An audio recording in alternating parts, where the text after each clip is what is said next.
আসসালামু আলাইকুম। Hello everyone, সবাই কেমন আছেন? আমি ভয়েস অফ তারকিস মম থেকে মিম বলছিলাম। আমার বাসায় মেহমান এসেছিল, আমার শাশুড়ি আর ননদ এসেছিল।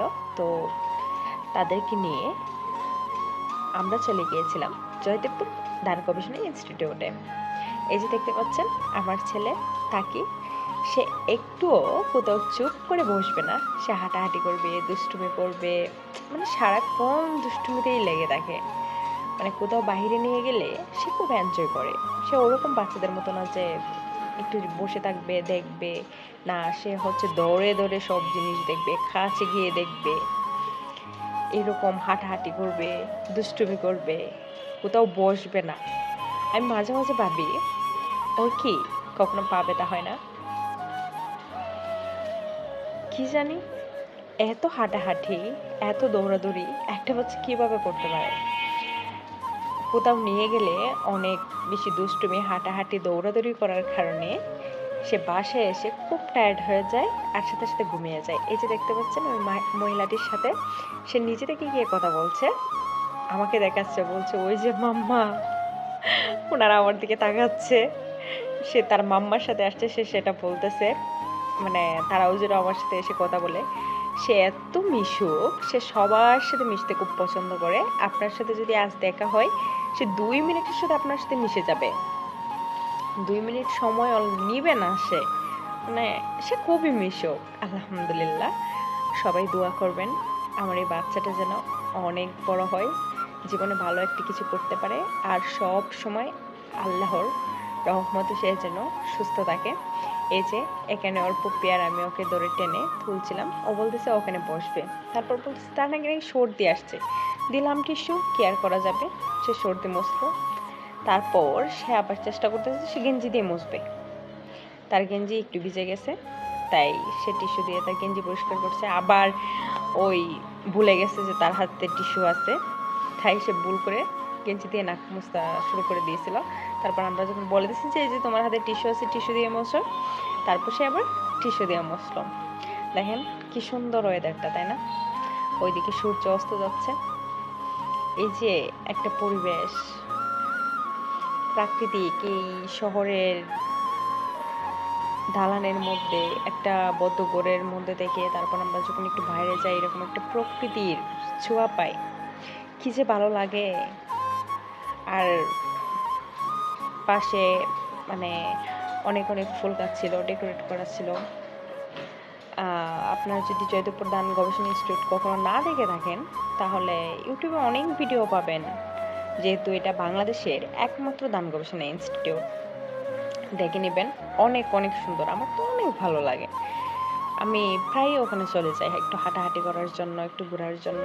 কারণ মানে ওখানে এত এত গাছপালা এবং বসার ব্যবস্থা আছে যে আপনি প্রকৃতির ভিউটা বসে থেকে নিতে পারবেন।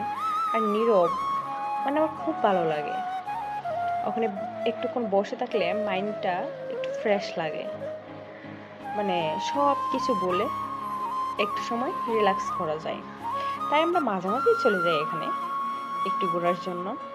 এটার পাশে আবার কৃষি গবেষণা ইনস্টিটিউটও আছে, ওখানেও যাওয়া হয়। ওখানকার পরিবেশটা খুব সুন্দর। অন্য কোনো দিন যদি যাওয়া হয়, তারপর একদিন ভিডিও করব, ভিডিও করে আপনাদের সাথে শেয়ার করব। এখন হচ্ছে আর বের হওয়া যাবে না, কারণ হচ্ছে আমার সামনে পরীক্ষা।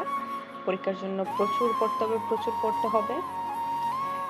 সেজন্য এখন আর কোথাও বের হওয়া যাবে না, সময়টাকে কোনোভাবে নষ্ট করা যাবে না, সারাক্ষণ পড়তে হবে। এই যে আপনাদের জন্য ভিডিও বানাচ্ছি, মনে হলো যে একটা ছোট্ট ব্লগ শেয়ার করি সবার সাথে। আমরা যেহেতু ঘুরতে গিয়েছিলাম, কিছু ক্লিপ নিয়েছিলাম, তাই ভাবলাম একটু শেয়ার করি সবার সাথে। পড়তে পড়তে একরকম একটা বোরিং লাগছিল, পড়া, সংসারের কাজ, বাচ্চা সামলানো, এসব কিছু করে একটু বোর্ড হয়ে গিয়েছিলাম। তাই ভাবলাম আজকে একটা ভিডিও বানাই। ক্লিপগুলো যেহেতু না অ্যাডজাস্ট করে একটা ছোট্ট ভিডিও আপনাদের সাথে শেয়ার করি। আপনারা দেখি পছন্দ করেন কিনা আমাদেরকে। আমাদেরকে যদি আপনাদের ভালো লাগে, তাহলে এইরকম আরও সুন্দর সুন্দর ব্লগ আপনাদের সাথে শেয়ার করব।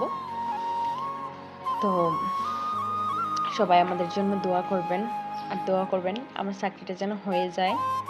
সেই জন্য পড়াশোনা করছি। একটা চাকরি মেয়েদের জন্য একটা চাকরি আসলে খুব দরকার। হাসব্যান্ড তো আছেই। হাসব্যান্ড তো সব কিছুতেই হেল্প করে, কোনো প্রেশার দেয় না। তবুও কোনো মানুষের জীবনে আপদ বিপদ তো আর বলে কয়ে আসে না, হট করে চলে আসে। তখন যেন ব্যাকআপটা একটা মেয়ে দিতে পারে, সেজন্য মেয়েদের পড়াশোনা, তারপর একটা চাকরি, এগুলো আসলে জীবনে খুব দরকার, শুধু সংসারের সাপোর্টের জন্য না। মাঝে মাঝে আবার খুব চিন্তা হয়, যদি চাকরি হয়, আমি চাকরি করতে চলে যাই, তাহলে আমার বাচ্চাকে হয়তো এতটা টাইম দিতে পারবো না। কি করব, কিভাবে ম্যানেজ করব? তারপর আবার মনে হয় যে কেন টাইম দিতে পারবো না? কিছুদিন পর তো স্কুলে যাবে, আর এই সামনের জানুয়ারিতে 2026 সালে তার 3 বছর হবে। তো আমি ভাবছি ওকে 5 বছরের স্কুল দেবো। যদি জব হয়ে যায় তো 4 বছরই দিয়ে দিব, কারণ হচ্ছে সে একটু সময় স্কুলে থাকলে আর আমি জবে চলে গেলে ওখানে স্কুলে তার অনেকটা টাইম পাস হবে। তারপর সে বাসায় এসে ফ্রেশ হয়ে একটু খেলাধুলা করবে, খাবে, রেস্ট করবে, এর মধ্যেই আমি চলে আসব। অনেক কিছু ভেবে মানে একটা ডিসিশন নিয়েছি যে পড়াশোনা করতে হবে, পড়াশোনা করে একটা জব করতে হবে, নয়তো পরে দেখা যাবে যে আমি আবার একা হয়ে যাব। সংসারে কাজ করার জন্য তো লোক পাওয়াই যায়, রান্না বান্না এগুলোর জন্য। আর সেজন্য এরকম চিন্তা ভাবনা করা যে আসলে একটা চাকরি করতে হবে। এভাবে বসে থেকে শুধু রান্না বান্না করলে হবে না। যদি এই সংসারের কাজই করি আর বাচ্চাই সামলাই, তাহলে এত কষ্ট করে কেন পড়াশোনা করলাম, মাস্টার্স কেন শেষ করলাম? এখন মাঝে মাঝে আবার মনে হয় তাকে যদি এর একটু বড় হতো, তাহলে আমি মনে হয় আর একটু বেটার প্রিপারেশন নিতে পারতাম। ও যদি একা থাকতে পারতো। ও একাও থাকবে না, আবার কোনো মানুষও নাই যে ওকে রাখবে। সেজন্য আমার নিজে নিজে প্রিপারেশন নিতে হচ্ছে। জানি না কতটা প্রিপারেশন নিতে পারবো। সামনে যেহেতু অনেকগুলো সার্কুলার আছে, তো একটা না একটা হয়ে গেলেই হয়। যেটা হবে সেটা দিয়ে আলহামদুলিল্লাহ। তো এই যে এতক্ষণ আমার ভিডিওটা আপনারা দেখলেন, কন্টিনিউ করলেন, আপনাদের কাছে ভিডিওটি কেমন লেগেছে অবশ্যই কমেন্টে জানাবেন। আর হ্যাঁ, ভিডিওটিতে একটু লাইক দিয়ে চ্যানেলটি সাবস্ক্রাইব করে দিয়ে যাবেন। আর আপনাদের যদি ভালো লাগে তাহলে আমি নেক্সট ডে আরও ভালো কোয়ালিটির ব্লগ নিয়ে আসার চেষ্টা করব। তো আজ এ পর্যন্তই। সবাই ভালো থাকবেন, সুস্থ থাকবেন। আল্লাহ হাফেজ।